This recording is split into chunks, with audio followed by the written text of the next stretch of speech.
Il y a peut-être une mauvaise image aussi, on a l'image de l'agriculteur pollueur, on a l'image des mauvais éleveurs. Une grosse partie de nos collègues agriculteurs font en sorte de respecter l'environnement, le bien-être animal, beaucoup de choses. C'est vrai que le peu, ils arrivent vite à faire une mauvaise image pour tout l'ensemble du corps de métier, c'est ça le problème. En fonction des météos analysés sur mes parcelles, ils me proposent les jours et les heures où le stade est optimum. On est friand de ce genre de nouvelles technologies, quoi. C'est vrai qu'il y a eu en une dizaine d'années, il y a eu une prise en compte de l'environnement qui est devenue très importante chez les agriculteurs. Bon, il y en a beaucoup qui aiment bien, parce que c'est vrai qu'il y en a beaucoup qui aiment bien conduire des tracteurs, où c'est facile, mais il n'y a pas que ça dans la métier d'agriculture. Et derrière, il y a un gros métier de gestion, d'anticipation. Il y a l'image, comment on peut dire, paysan, un peu qui...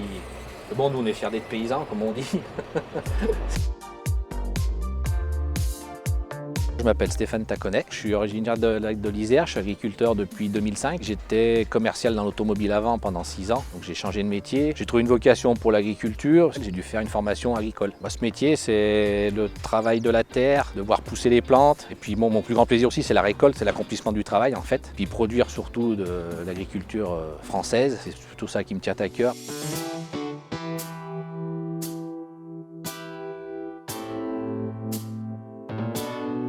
Moi, je les appelle, elles ne viennent pas forcément.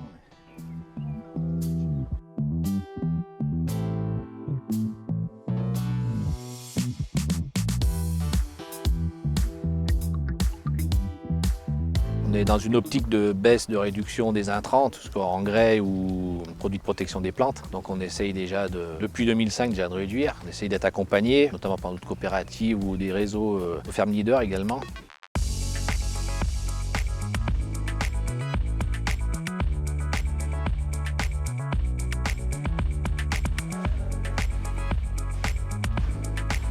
Donc en ce moment, on a après testé pour le compte d'autres agriculteurs. C'est un capteur qui se déplace sur le matériel. En fait, bon, il est monté. Oui, donc je le change de matériel. En fait, à chaque fois que je suis dans une parcelle, il analyse la météo en temps réel de la parcelle. Donc du coup, derrière, ça permet d'acquérir des données. Et donc, nous, le jour où on veut partir appliquer le produit de protection des plantes, et ben, en fait, on a une application. En fonction des météos analysés sur mes parcelles, il me propose les jours et les heures où le stade est optimum. Par exemple, entre 6h et 12h à peu près, on pourrait économiser 23%. On est friand de ce genre de nouvelles technologies, quoi. C'est vrai qu'il y a eu en une dizaine d'années, il y a eu une prise en compte de l'environnement qui est devenue très importante chez les agriculteurs. Et sans arrêt, on cesse d'aller dans ce sens-là.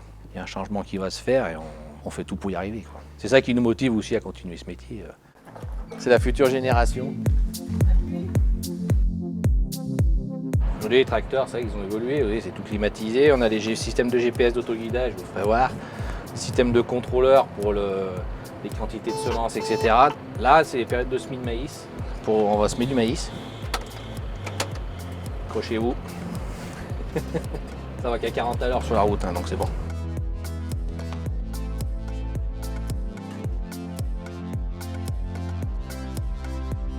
En fait, la labellisation, ça nous a impliqué des changements dans nos pratiques de culture. L'année dernière, on avait intégré une nouvelle culture qui est le sarrasin, qui est une culture qui est économe en produits de protection des plantes. On a réduit certains assolements, notamment comme le colza, on en fait beaucoup moins en surface, parce que le colza est un peu gourmand en intrants. Voilà, vous voyez une graine de maïs ici. Il faut que je la trouve, l'autre.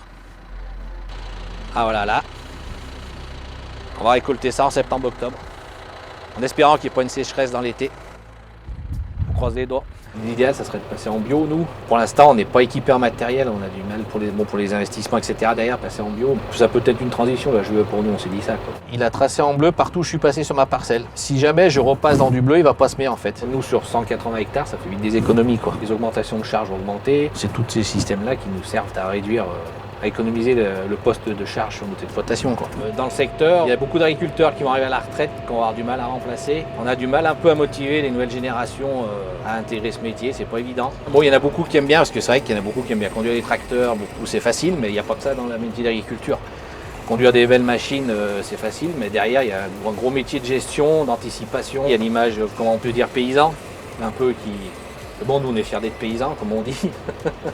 Il y a peut-être une mauvaise image aussi, on a l'image de l'agriculteur pollueur, on a l'image mauvais éleveur. Une grosse partie de nos collègues agriculteurs font en sorte de respecter l'environnement, le bien-être animal, beaucoup de choses. Mais il y a toujours un ou deux qui arrivent à dégrader le peu, ils arrivent vite à faire une mauvaise image pour tout l'ensemble du corps de métier, c'est ça le problème, quoi. Mais c'est vrai qu'aujourd'hui, on sent, même dans les nouvelles générations qui arrivent, on sent une volonté de changer un peu l'agriculture qui s'est créée il y a après les années de guerre, etc. Donc de ce côté-là, ça me rassure, mais c'est pas évident d'intégrer des jeunes aujourd'hui dans ce métier-là.